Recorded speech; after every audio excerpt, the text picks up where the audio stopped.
The first time my son tried to erase me, he did it with a seating chart. That sounds small, I know. A seating chart is not a knife. It does not come with sirens or broken glass or neighbors peeking through curtains. It is just a sheet of thick ivory paper on a little gold stand beside a ballroom door. But there I was, 68 years old, standing in the Grove Hotel in Boise, Idaho, wearing the same Navy suit I had worn to my wife's memorial service, looking for my name at my granddaughter's engagement dinner, and I couldn't find it. I checked twice because that is what I do. I check numbers, dates, signatures, totals. I spent 31 years as a forensic accountant, and if you hand me a restaurant receipt, I will notice if the sales tax is off by 42 cents. I will not be taking questions about that. My name was not there. Not Daniel Mercer, not Dad, not Grandpa Dan, nothing. The chart had 86 names on it. I counted them because my hands had gone cold, and counting gives my mind somewhere to stand. 86 names, printed in dark blue ink, arranged under little table numbers with names like Magnolia, Juniper, Sage, and Willow, because apparently numbers had become too plain for people who charge $22 for valet parking. My son Ethan was standing 10 feet away with one hand in his pocket and the other wrapped around a glass of sparkling water. He saw me looking. He saw me understand. Then he looked away. Here's the thing about being a father. There are moments when your child can hurt you so cleanly that you almost admire the precision, not the cruelty, never that, but the aim. Ethan had always been precise. When he was 6, he lined his toy cars by color, not size. When he was 12, he corrected his teacher's math on the board and then cried in the car because the class laughed. When he was 21, he called me from Pullman, Washington at 2:11 a.m. because he had overdrawn his checking account by $43.18 and was too embarrassed to ask his mother. I sent him $300 and told him to buy groceries, not pride. That was the son I remembered. The man in the gray tailored jacket across the ballroom looked like someone assembled from expensive decisions. Clean haircut, perfect watch, smile that never reached the back of his eyes. He was 40 now, a real estate developer with an office on West Main Street and a framed magazine profile that called him Boise's quiet builder. I laughed the first time I saw that. Not because it was funny, because quiet was never the same thing as honest. My wife Ruth would have known what to do that night. She had a way of walking into awkwardness, like she was entering a garden, gentle but carrying pruning shears. She died 3 years before that dinner, on a Wednesday morning in March, after telling the hospice nurse she hated the word journey and preferred exit ramp. That was Ruth. Even leaving the world, she had editorial notes. After she passed, Ethan changed.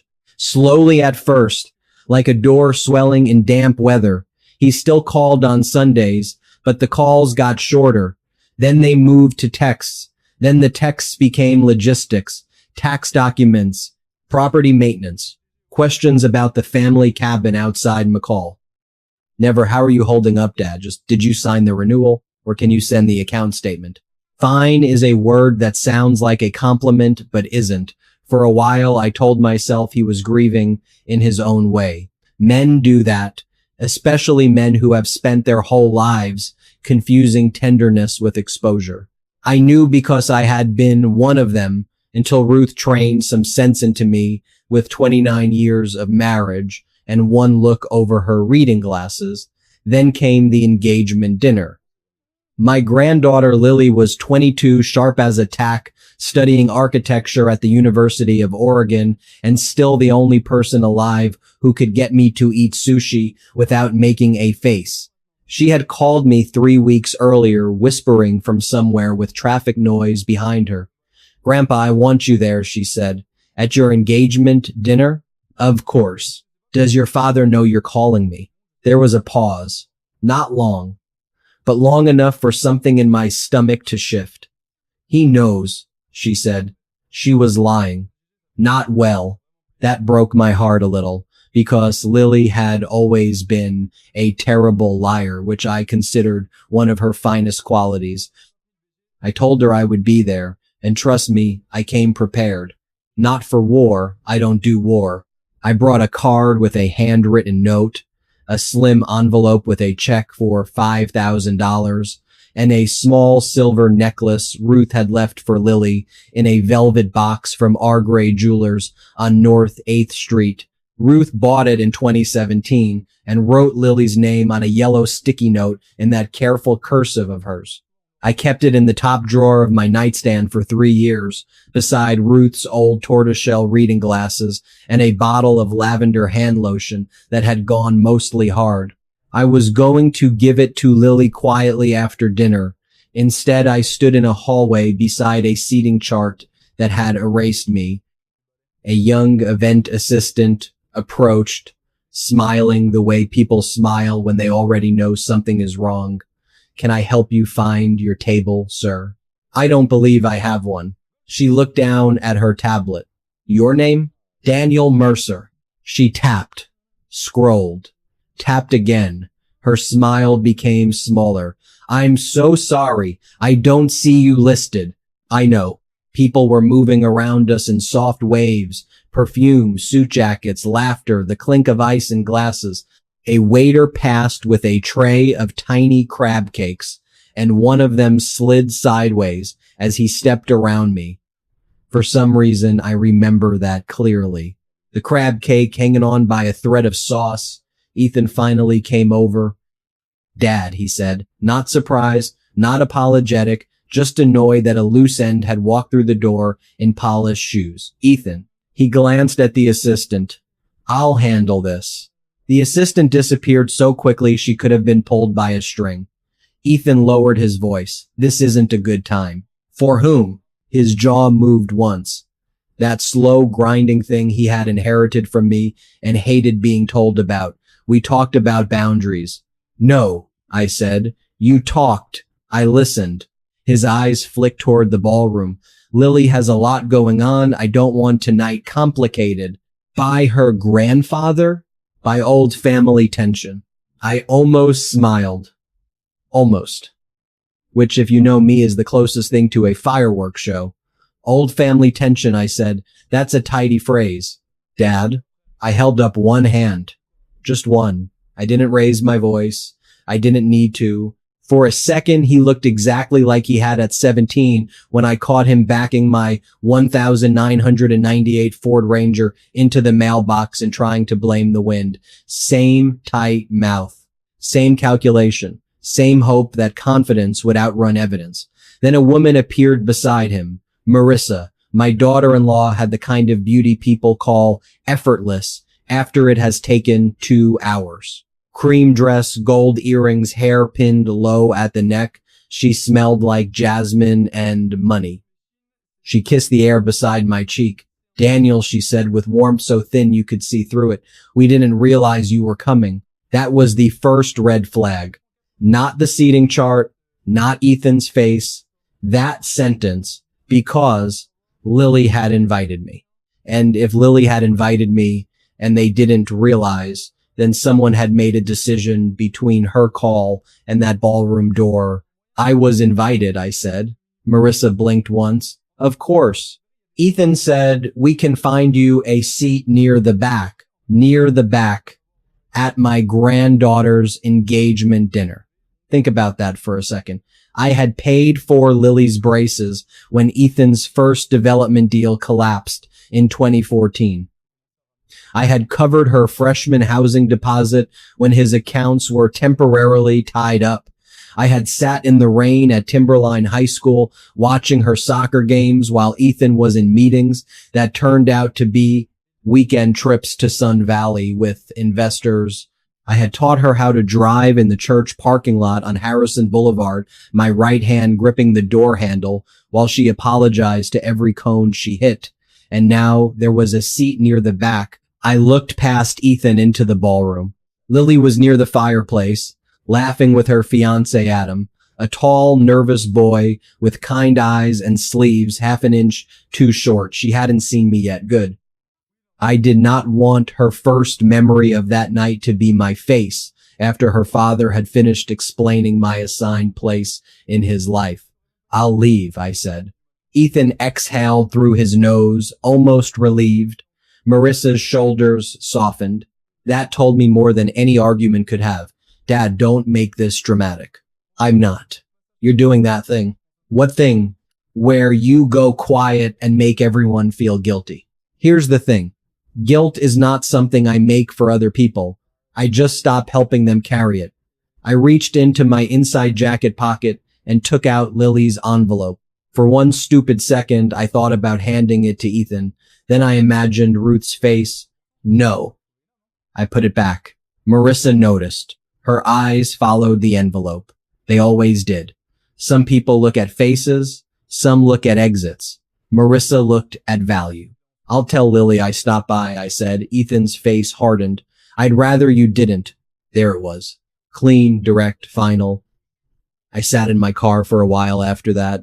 A 2008 Lexus ES 350, gray, with a dent above the rear passenger wheel from a shopping cart at Albertsons on State Street. The dashboard clock runs 3 minutes slow. I never fixed it because I like knowing I'm early without rushing. Ruth used to say that was the most Daniel Mercer sentence ever spoken. I sat there in the hotel parking garage on level P2, space 214, listening to the engine tick as it cooled. My hands were on the steering wheel at 10 and 2, like I was taking a driving test from God. I did not cry. That would make the story cleaner than it was. I counted 7 ceiling pipes, 14 yellow reflectors, 36 oil stains. I could see from the driver's seat. The numbers settled me, one by one, like stones in a pocket. Then my phone buzzed. It was Harold Finch. Harold had been my best friend since 1992, when we spent 6 miserable months untangling a probate fraud case involving 2 brothers, 3 forged signatures, and 1 parrot that had apparently been promised lifetime care in a handwritten will. Harold was an estate attorney, bald by choice if you believed him, bald by genetics if you had eyes. He kept peppermint candies in every jacket pocket and had once dropped an entire roll into a courthouse metal detector. His text said, "You alive?" I stared at it. Then I typed, "Technically." 3 dots appeared. That bad? I looked toward the elevator doors, where a family in formal wear was laughing as they headed inside. I typed, "Worse, but quiet." Harold called immediately. I answered through the car speakers. "What happened?" he asked. "They didn't put me on the seating chart." There was a pause. I heard the crackle of a peppermint wrapper. "Daniel, I know. Where are you?" "Parking garage." "Are you driving?" "No." "Good. Don't. Not yet." I leaned my head back against the seat. Harold breathed out slowly. "Did Ethan say anything stupid?" "That depends on whether old family tension counts." "It counts." "And seat near the back." "Oh, that definitely counts." I laughed then. Not because anything was funny, but because Harold had that gift. He could put a handrail on a bad moment. "Listen to me," he said. "You go home. You put the necklace back in the drawer. You do not send a text. You do not write an email. You do not call Lily tonight, because whatever story they're building, we are not giving them a convenient scene." "We?" "Yes, we. I've been waiting 3 years for you to admit something was off." I watched a black Suburban roll slowly past my windshield, its headlights washing over the concrete wall. "What are you talking about?" Another peppermint wrapper. "Your son asked me for a copy of your trust summary last month." I sat up. "He what?" "He called my office. Said you wanted him to review family documents in case of emergency." I never told him that. "I know." The parking garage suddenly felt colder. Harold's voice changed then. Less friend, More attorney. I didn't send him anything, but Daniel, if he's asking, it means he thinks there's something to get ahead of.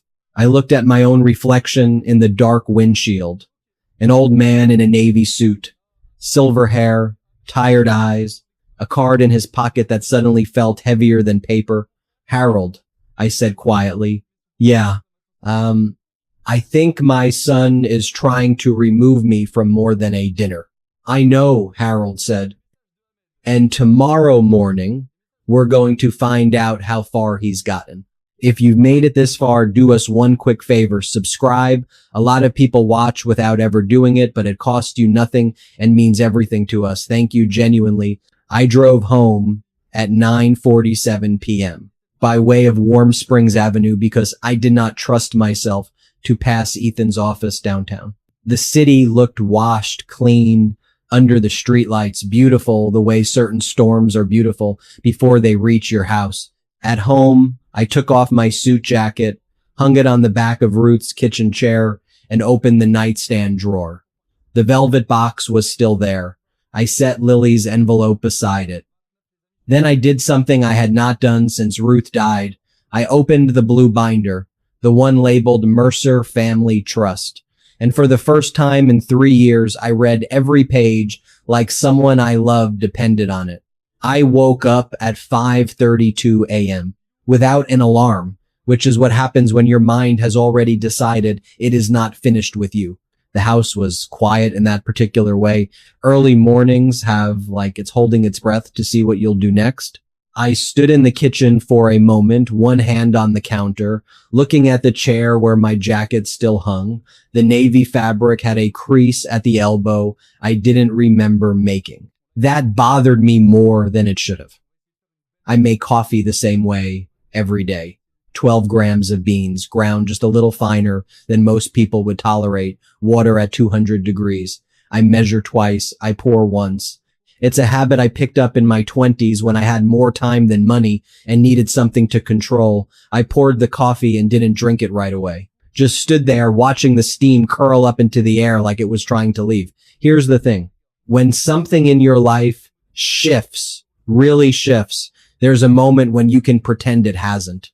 You can keep the same routines, the same expectations, the same polite fictions, or you can open the blue binder again. I carried it to the table. The Mercer Family Trust, drafted in 2016, amended twice. Once in 2019 after Ruth insisted on adding Lily's education provisions, and once in 2021, 6 months after Ruth passed, when I made changes I did not tell anyone about. I mean that literally. I sat down, opened to the amendment page, and read it again. Not because I didn't know what it said, but because I wanted to feel it, the weight of it, the intention. Harold had written it in his usual clean, direct language. No flourish, no wasted ink. Just facts, conditions, triggers.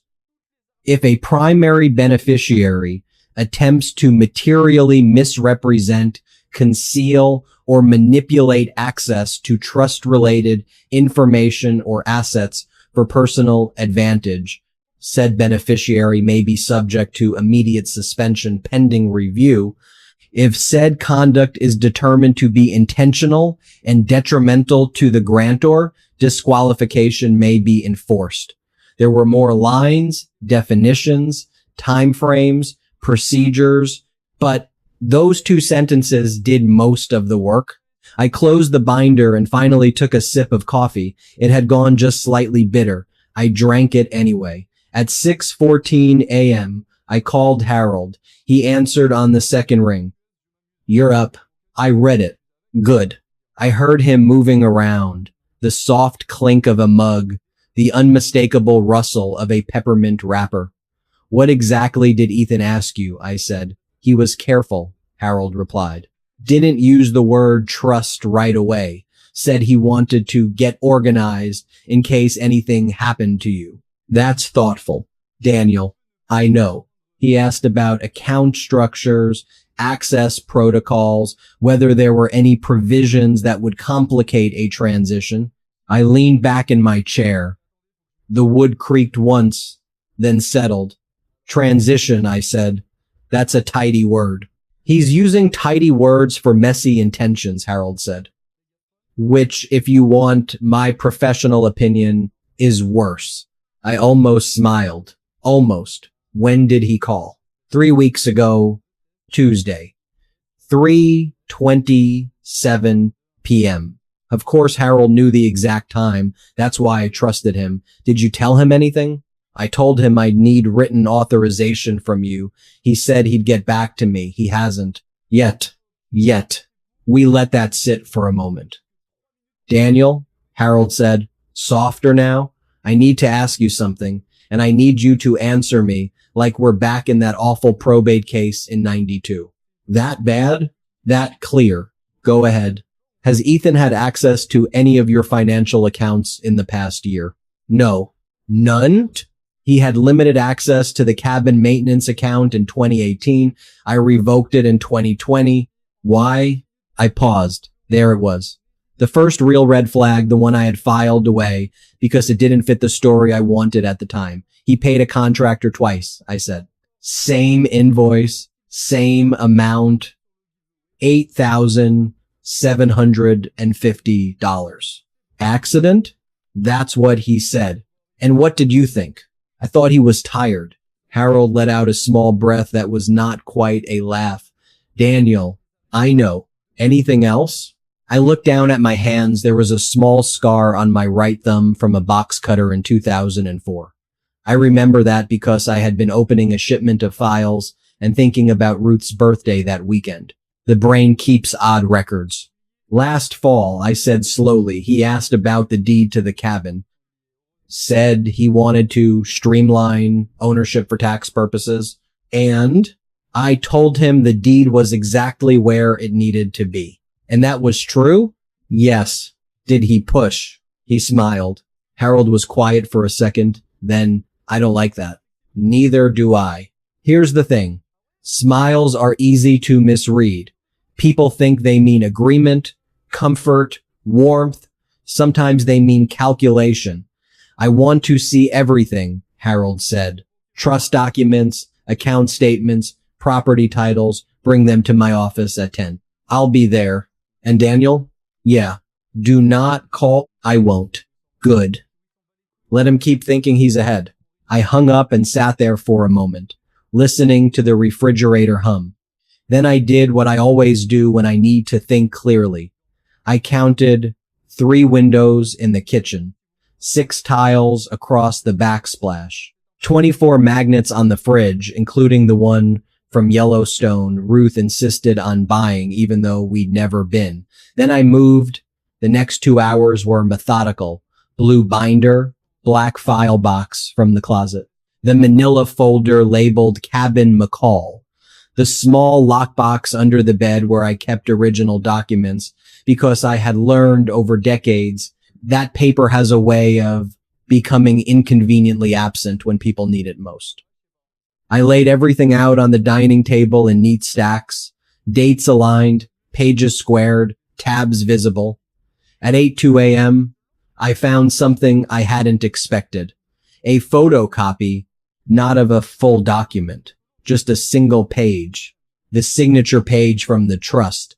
My signature was there. Harold's notary seal. The date, the 12th of March, 2021. And in the bottom right corner, a faint smudge I didn't remember. I picked it up, held it closer to the window. The smudge wasn't ink. It was oil. Fingerprint oil. Someone had handled this page after it was copied. I stood very still. I keep my documents organized, not obsessively, but precisely. Originals in the binder, copies in the file box, no loose pages, no duplicates where they don't belong. This page did not belong in the file box. I didn't know it yet, but that was the second red flag. I slid the page into a clear sleeve and set it aside. At 9:18 a.m., I left the house. The drive to Harold's office on West Bannock Street takes 12 minutes if you catch the lights right. I hit every red light. I did not mind. It gave me time to think about Ethan at 6, lining up toy cars, Ethan at 12, correcting the teacher, Ethan at 21, whispering into the phone at 2:11 a.m. Time to think about the man at the ballroom, offering me a seat near the back. People don't become strangers overnight. They become strangers in increments, small decisions, quiet shifts, little justifications that add up to something you no longer recognize. I parked at 9:59 a.m. in Harold's lot, space-marked visitor in peeling white paint. Harold's office smelled like paper and peppermint, which is to say it smelled like Harold. He was already at his desk, sleeves rolled up, glasses low on his nose, a legal pad filled with tight, slanted handwriting. He didn't stand when I walked in. He just looked up and said, "You look like you didn't sleep." I didn't. Good. That means you're paying attention. I set the files on his desk. He nodded once, then started sorting them with the kind of efficiency that comes from doing something 10,000 times. "Walk me through last night," he said. I did. The seating chart, the assistant, Ethan's words, Marissa's smile, the seat near the back. Harold's pen moved as I spoke. Short notes, arrows, a circle around something I couldn't see. When I finished, he tapped the pen against the pad twice. "Okay," he said, "2 things. I'm listening. First, this isn't about dinner. It never was. I figured. Second, if Ethan is trying to streamline anything without your knowledge, he's either very confident or very sloppy. Which is worse?" "Confident," Harold said. "Sloppy people get caught by accident. Confident people don't think they need to hide." I nodded. He reached for the trust binder, flipped to the amendment, and ran his finger down the lines. "You did good work here," he said. "Quiet, but thorough. I had a good lawyer.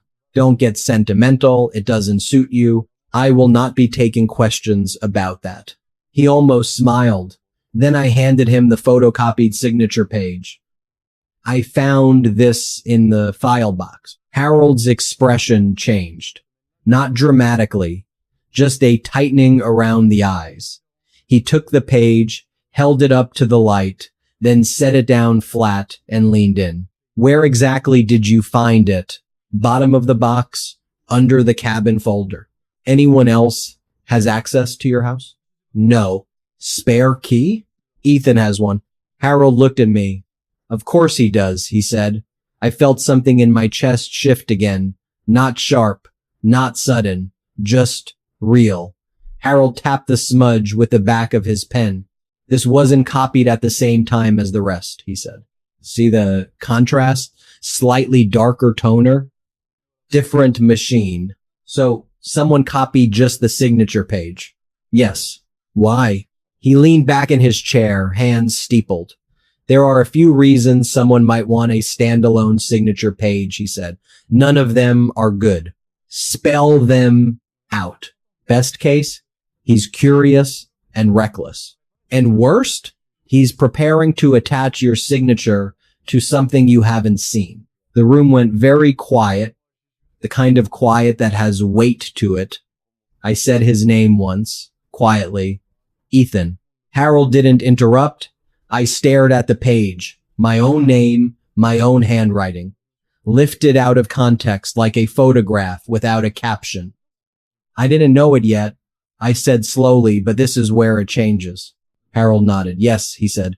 "This is where we stop reacting and start documenting." He pulled a fresh legal pad toward him, wrote the date, the 28th of April, 2026, then looked at me. "From this point on," he said, "we assume everything is intentional until proven otherwise." I took a breath, let it out. "Okay. And Daniel?" "Yeah. We do this the slow way." I almost smiled. Almost. "Cleverness is fast," I said. "What we do is slow." "Exactly." He slid the pad toward me. "Start at the beginning," he said. "Every interaction with Ethan in the last 6 months. Dates, times, details. I want it all." I picked up the pen and I began. I started with December. That's how I work. When something doesn't feel right, I don't chase the moment that hurt me. I go back to where the pattern could have started, and I let the pattern introduce itself. The 3rd of December 2025, Ethan called at 4:18 p.m. I know the time because I was standing in line at Albertsons on State Street holding a gallon of milk and a loaf of bread that was somehow already stale. He asked if I had a copy of the utility agreement for the McCall cabin, said he was reviewing annual expenses. Normal enough. I told him it was in the folder labeled exactly that. He laughed, said of course it is, and we hung up. December 19th. He texted at 9:07 p.m. asking if I'd consider consolidating accounts for simplicity. I remember sitting in my living room, the television on but muted, a rerun of something I wasn't watching. I typed, "I like my systems," and he responded with a thumbs up emoji. A thumbs up emoji from your son when you say no to something financial is not agreement, it's storage. He puts the answer away for later. I told Harold all of this as I wrote it down, the pen moving slower than my thoughts. "Keep going," Harold said, unwrapping another peppermint. "Don't interpret yet, just record. January 8th. He stopped by the house. Unannounced. That was unusual.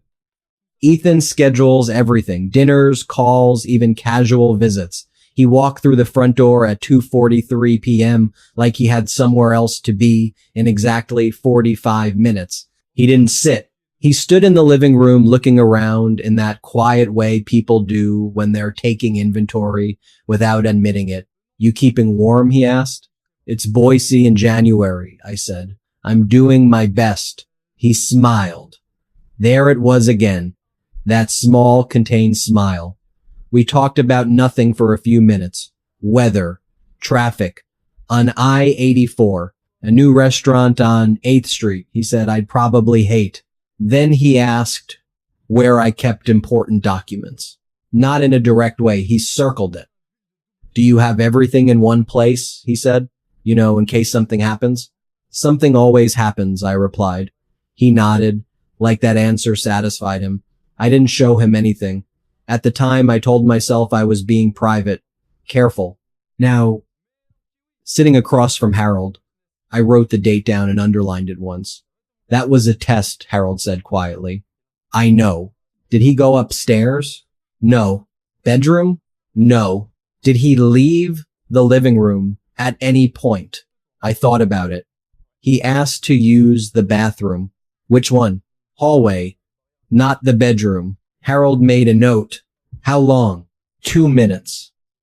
Maybe 3. "Did you hear anything?" "No." "Did you check the house after he left?" I shook my head. "No." Harold didn't say anything for a moment. He just wrote, "Here's the thing. When you realize you should have noticed something sooner, there's a temptation to rewrite your own memory, to make yourself more alert, more aware, less human. I don't do that. I missed it. That's the truth." February 2nd, he emailed me at 11:32 a.m.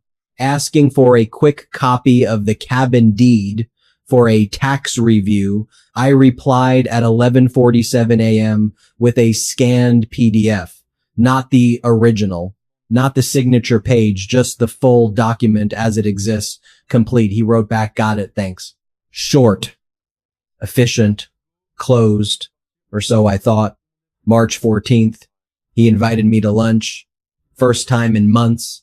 A place called Alder and Oak on Front Street. I got there early, of course I did, and sat at a table near the window where I could see the street. Ethan arrived exactly on time. We ordered. He talked about a new development project near Eagle Road, mixed use, retail on the bottom, condos above. He used phrases like growth corridor and leveraging demand. I nodded where it made sense. Then he leaned forward, elbows on the table. "I've been thinking about the future," he said. "That's new," I replied. He didn't smile at that. "I mean long term," he continued. "What happens with everything when, when I die?" I said. He blinked once. "Yeah, Everything goes where it's supposed to go. That's what I want to talk about, he said, making sure it's efficient. There's that word again. Efficient. Efficient for whom? I asked. For the family, he said. For Lily. I took a sip of water. The glass had a small chip on the rim. I noticed it because that's what I do. Lily will be fine, I said. Of course she will, he said quickly. I just think we should make sure there aren't any complications. What kind of complications? He hesitated. Just for a second. Legal ones, he said. Access. Timing. Taxes. I leaned back in my chair. Ethan, I said, are you asking me to change something? No, he said, too fast. I'm just saying we should review things together. Together. Yeah. I have someone for that, I said. Harold, he said, like it tasted sour. Yes. He nodded slowly. Then he smiled. There it is, Harold said now, tapping the legal pad. That's your second test. Lunch? Lunch, he confirmed. He's probing for resistance, seeing how much control you're willing to share. I didn't share any. And that's when he starts looking for other ways. I looked down at the photocopied signature page on the desk. Other ways. March 31st. Lily called me at 7:56 p.m. She sounded tired. Not upset, just worn. Grandpa, she said, can I ask you something? Always. Did Dad ever talk to you about helping with my tuition next year? That caught me off guard. No, I said. Why?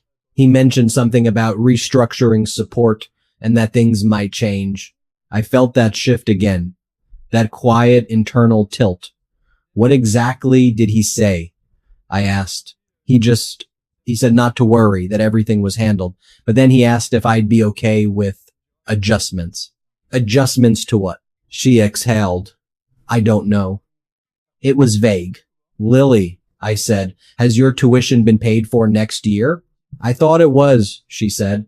Isn't it coming from the account you set up? Yes, I said. It is. There was a pause. Okay, she said. I just wanted to make sure. You did the right thing calling me. I didn't want to make a big deal out of it. You didn't, I said. You made a smart one. After we hung up, I sat in my chair for a while, looking at the wall where Ruth's photo still hangs. She's smiling in that picture, head slightly tilted like she knows something you don't. Something in my stomach shifted. I told Harold, now. And you still didn't confront him, Harold said. No. Good. He looked at me over his glasses, because if you had, he would have adjusted. I figured. And now? I picked up the pen again. Now I'm adjusting. April 12th. I received a letter. Not an email, not a text. A physical letter in a white envelope with my name typed neatly on the front. Inside was a document titled Preliminary Asset Overview.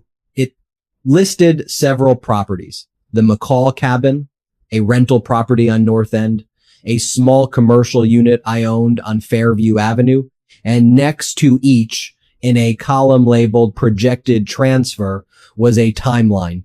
2 years, 3 years. Upon event. No explanation of what the event was. At the bottom, a line. Prepared for internal planning purposes. No signature, no letterhead. Just that. I slid it across the desk to Harold. He read it once, then again. Then he set it down very carefully. This, he said, is where it stops being theoretical. I felt my jaw tighten. That slow, grinding thing. Explain. Someone is mapping out your assets as if they have a role in distributing them. And that someone is your son, Harold said, or someone working with him. I went very, very quiet. The room felt smaller. Not physically, just focused. What's the play? I asked. Harold leaned back, steepling his fingers again. Best case? He said. He's planning ahead poorly without understanding the legal structure. And worst? He's trying to position himself as a de facto executor before anything happens. That's not his role. I know that, Harold said. You know that. The question is whether he thinks he can make it look like it is. I stared at the document. Projected transfer. Upon event. Words that sound harmless until you realize they're placeholders for something bigger. And the signature page? I said, Harold tapped it with his pen. If he has this, he said, and he's careless enough to leave a copy in your house, he might be bold enough to try something. Like what? Draft a document, attach your signature page, present it as something you approved. That wouldn't hold up. In court? Harold said. No. In the real world, he added. Long enough to cause damage? Maybe. I let that sit. Then I said, so we let him. Harold blinked. What? We let him think he's ahead, I said. We don't confront, we don't warn, we document. Harold studied me for a second. Then he nodded slowly. There it is, he said. That's the move. I don't raise my voice, I said. I don't need to. No, Harold agreed. You don't. He reached for his pen again. We build a timeline, he said.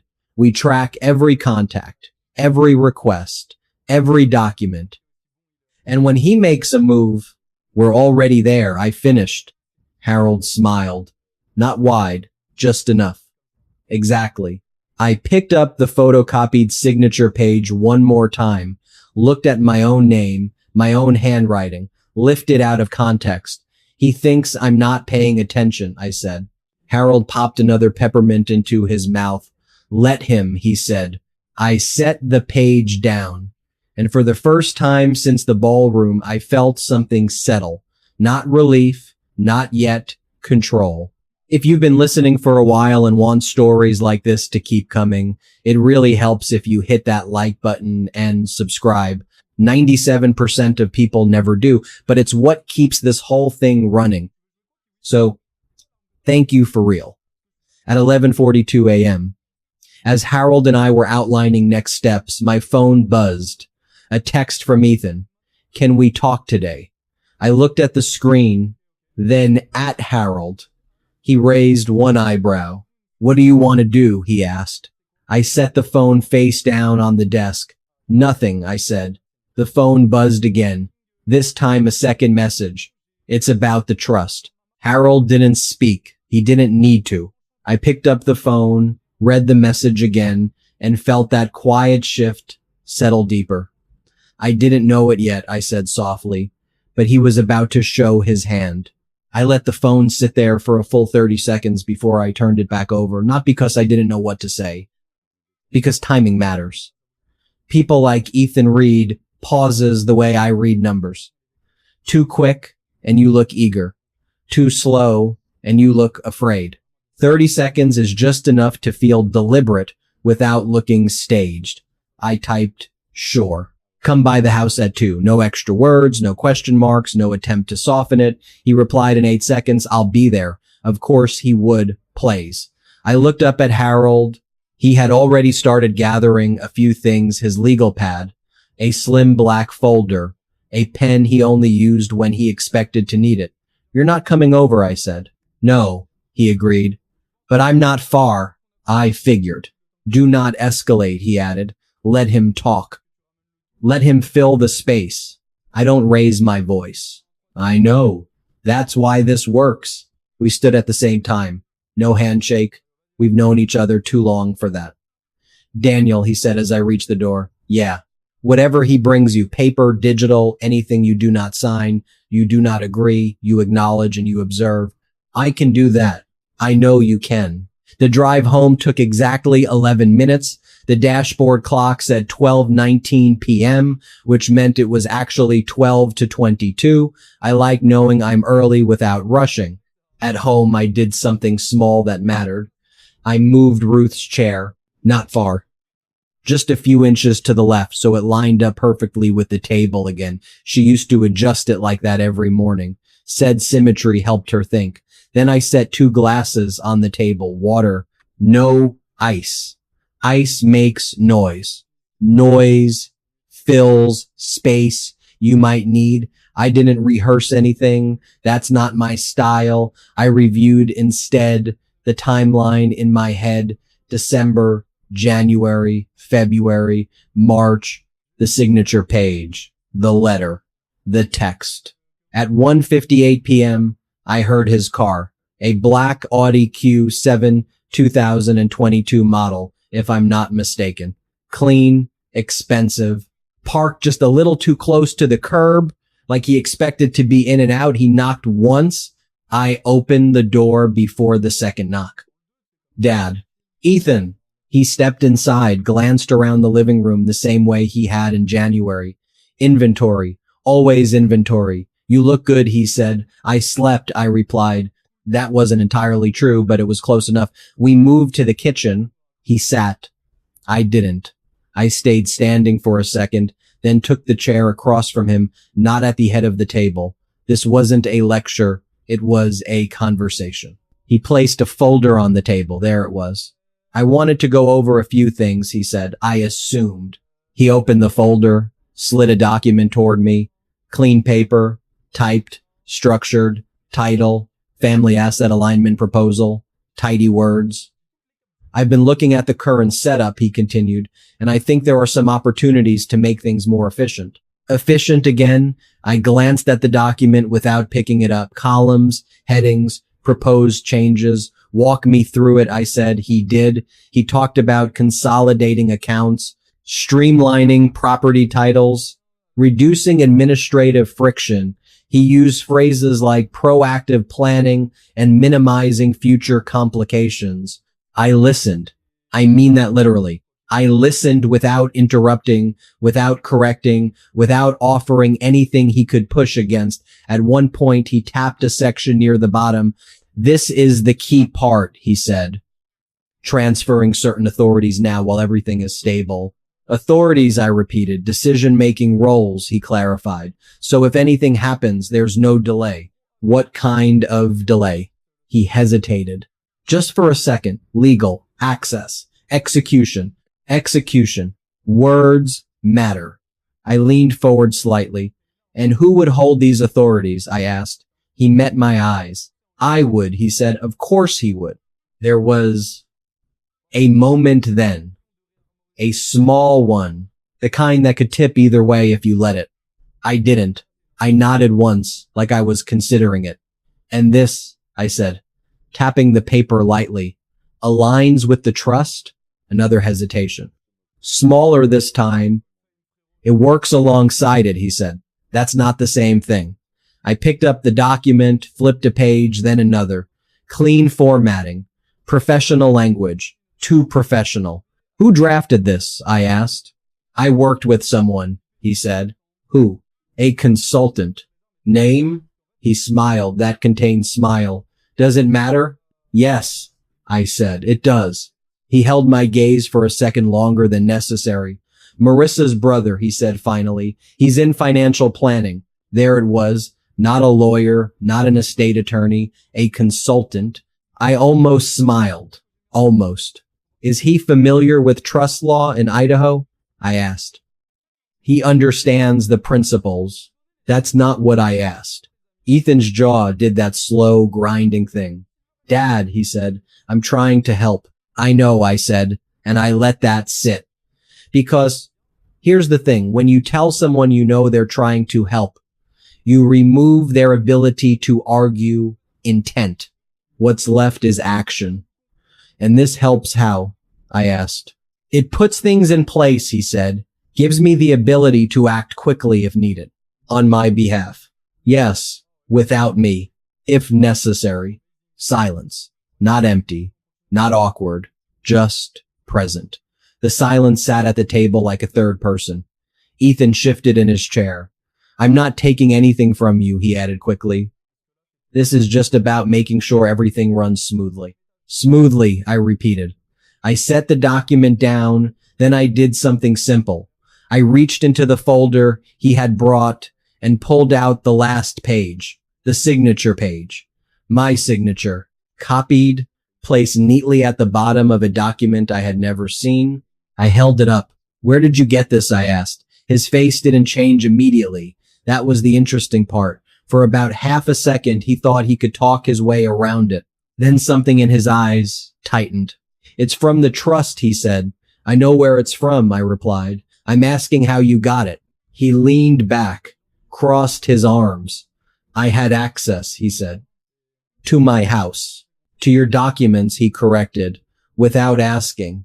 I didn't think it was a problem. That's interesting, I said quietly, because I do. Another pause. You're overreacting, he said. I'm reacting exactly as much as I need to. He exhaled through his nose. It's just a draft, he said. Nothing's been filed. Nothing's been executed. Executed, I repeated. Dad. I said his name once. Quietly. Ethan. He stopped. I want you to listen very carefully, I said. I'm not angry. That part was true. I'm paying attention. That part mattered more. He looked at me, trying to read something that wasn't there. You took my signature from a document and placed it on something I didn't approve. I continued. Do you understand what that looks like? It's not what it looks like, he said quickly. Then tell me what it is. He opened his mouth, closed it, opened it again. It's preparation, he said finally, in case you agreed. I almost smiled. Almost. In case I agreed, I repeated, yes. To something I hadn't seen. I was going to show you. You are showing me, I said. Now. Silence again. His hands were on the table now, fingers slightly curled, not quite fists. Dad, you're making this bigger than it is. No, I said. I'm making it exactly as big as it is. I set the signature page down between us.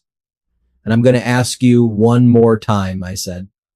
Did you remove this from my house? He didn't answer immediately. Then yes, there it was. Clean, direct, final. I nodded once. Thank you for saying that. He frowned. For what? For being clear. I leaned back in my chair. And now I'm going to be clear, I said. I am not signing this. I am not agreeing to this. And you are not accessing my documents again without my permission. His jaw tightened. I'm your son, he said. Yes, I replied. You are. And I'm trying to protect this family. No, I said quietly. You're trying to control it. That landed. You could see it in his shoulders. The way they stiffened. Just slightly. That's not fair, he said. Fair is a word people use when they don't like the outcome. I said, this is about accuracy. He stood up. Fine, he said. Forget it. I won't, I replied. He grabbed the folder, but I held up one hand. Leave the document, I said. He hesitated. Why? Because it's mine. Another pause. Then he set it down. Are we done? He asked. I looked at him for a long second. Not yet, I said. He waited. I didn't raise my voice. I didn't move. I've been reviewing the last few months, I continued. The requests. The questions. The timing. His eyes narrowed slightly. And, he said, and I'm going to suggest something, I said, for both of us. What? We take a step back. He let out a short, humorless laugh. A step back? Yes. From what? From whatever this is, I said, gesturing lightly to the table, because right now it doesn't look like trust. That word hung there. Trust. Not the legal one. The other one. He looked at me, searching again. For how long? He asked. As long as it takes, I said. That's not an answer. It is, I replied. You just don't like it. Silence. Then he picked up his keys. Fine, he said. Do what you want. I will, I said. He walked to the door, paused with his hand on the handle. Don't make this into something it's not, he said. I almost smiled. Almost. I'm not, I replied. You already did. He left. The door closed with a soft click. I stood there for a moment, listening to his car start, then pull away. Then I walked back to the table. The document was still there. The signature page on top. I picked it up, looked at my name one more time, and for the first time since this started, I knew exactly where it was going. He had shown his hand, and he had no idea how much I was already holding. I didn't touch the document again for a full minute. Not because I was unsure, because I wanted the moment to settle without me rushing to fill it. There's a difference between reacting and deciding. I've spent most of my life in the space between those two. At 2:26 p.m., I picked up the phone and called Harold. He used the signature, I said. I figured he might, Harold replied. No surprise in his voice, just confirmation. I have the document. Good. Don't alter it. Don't mark it. Bring it to me. I will. And Daniel? Yeah. Did he admit taking it? Yes. Another small pause. Then we're done wondering, Harold said. Now we move. I hung up and looked around the kitchen.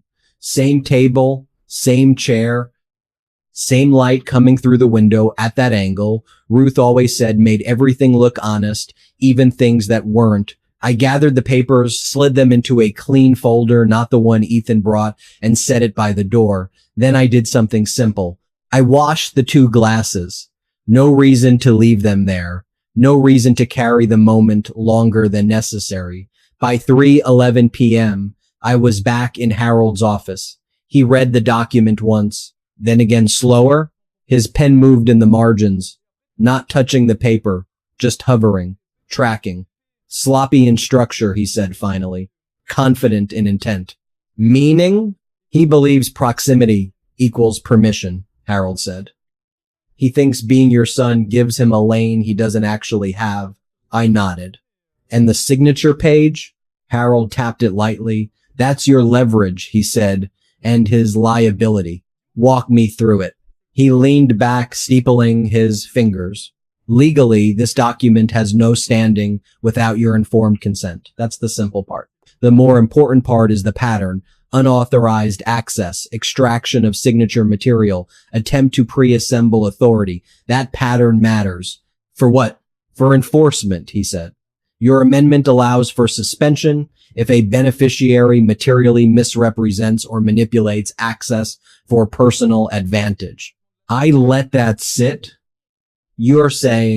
I'm saying we don't need to argue about intent, Harold cut in. We document behavior. You already have admission. You have physical evidence. You have a timeline. And then you decide how far you want to go. There it was. Choice. Not reaction, not retaliation. Choice. I don't want to destroy him, I said. I didn't think you did. I want to protect what matters. Then we structure it that way, Harold said.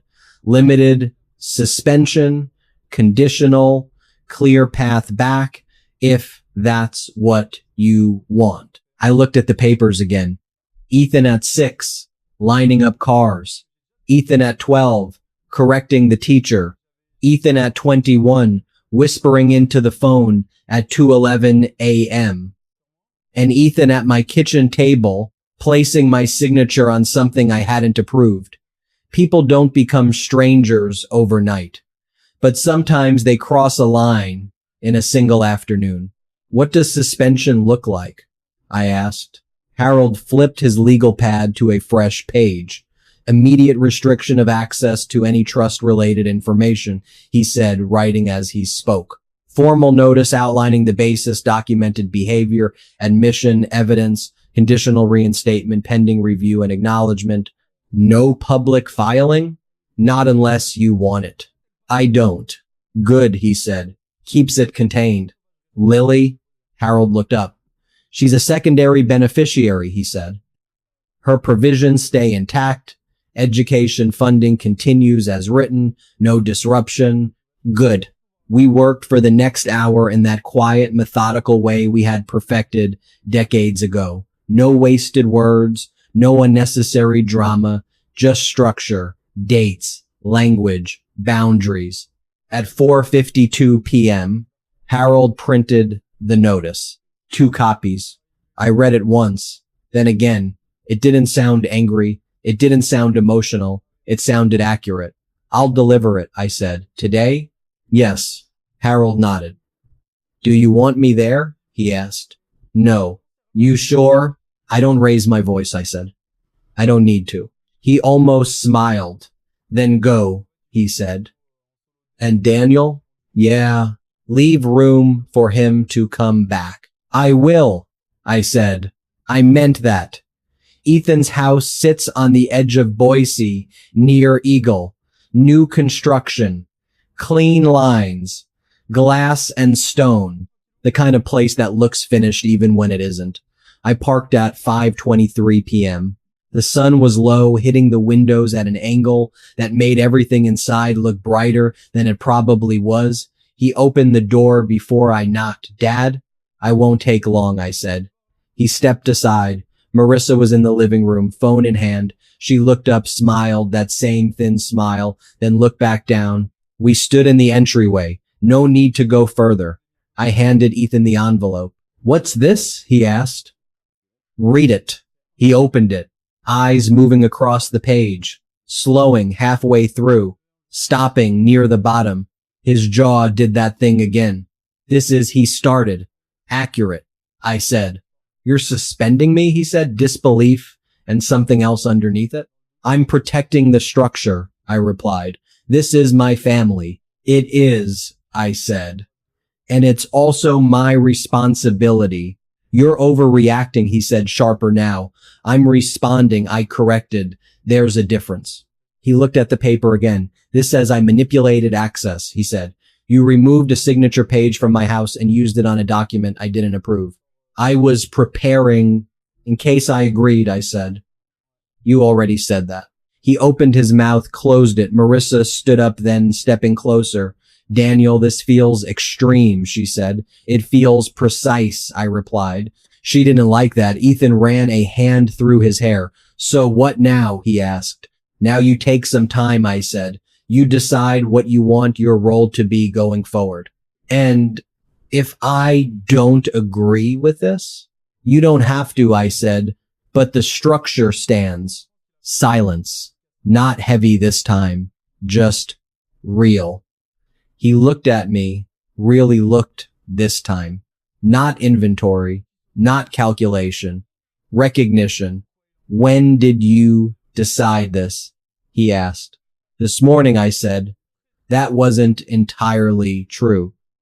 I decided a long time ago that if something like this ever happened, I would handle it the slow way. Cleverness is fast. What I do is slow. He folded the paper once, carefully. You could have talked to me, he said. I did, I replied. Yesterday. At my table. That's not the same. No, I said.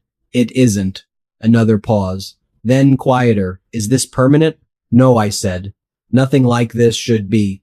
He nodded once. Not agreement, not yet, just acknowledgement. I stepped back. I'll give you space, I said. He didn't stop me this time. I walked out to my car, got in, and sat there for a moment. The dashboard clock read 5:41 p.m., which meant it was 5:44. I placed my hands on the steering wheel at 10 and 2, just like before. But this time, I didn't count. I didn't need to. I drove home by way of Warm Springs again, the city moving around me in that steady, familiar way, people walking dogs, cars at lights, a kid on a bike cutting across a corner he shouldn't, life continuing. At home, I hung my jacket on Ruth's chair, perfectly aligned. Then I opened the nightstand drawer. The velvet box was still there. I took it out, opened it, looked at the necklace. Got him, Ruth, I said to the quiet room. Not in victory. In completion. Lily came by 2 days later. She stood in the doorway for a second, like she wasn't sure if she was allowed to step in. You always are, I told her. She smiled at that. A real smile. We sat at the kitchen table. Same glasses. Water. No ice. Dad's upset, she said. I figured. He says, you're shutting him out. I'm asking him to step back. She nodded slowly. I don't know all the details, she said. I don't think I want to. That's okay. But I do know, she added, looking at me, that you've always shown up. Something in my chest did a thing it hadn't done in a while. Thank you, I said. I handed her the velvet box. This was your grandmother's, I said. She opened it, eyes softening. It's beautiful, she whispered. She thought you'd like it. I do. We sat there for a while, not talking. Then she reached across the table and took my hand. I'm glad you came to the dinner, she said. I didn't stay. I know, she said. I saw you. That surprised me. You did? Yeah, she said. You were by the door. I was going to come over, but she stopped. It got complicated. I finished. She nodded. I'm sorry, she said. You don't need to be. We let that settle. Are things going to be okay? She asked. I thought about that. Some days I wonder if I did the right thing. Most days I know I did. That depends on what okay means, I said. But we'll figure it out. She squeezed my hand once, then let go. We had dinner. Simple. Chicken, rice, vegetables. She told me about school, about Adam, about a professor who thought buildings should breathe. I listened. Really listened. After she left, I stood in the kitchen, looking at the 2 glasses in the sink. I washed them. Old habit. Then I went to the living room, sat in my chair, and let the house be quiet around me. Ethan called a week later. We talked, not long, not easy, but civil. That's enough. I don't regret what I did. I regret that I had to do it. If you liked this story, join our community by hitting that like button and subscribing for more real, raw, and family-centered stories. And as always, thank you for being a part of this sphere.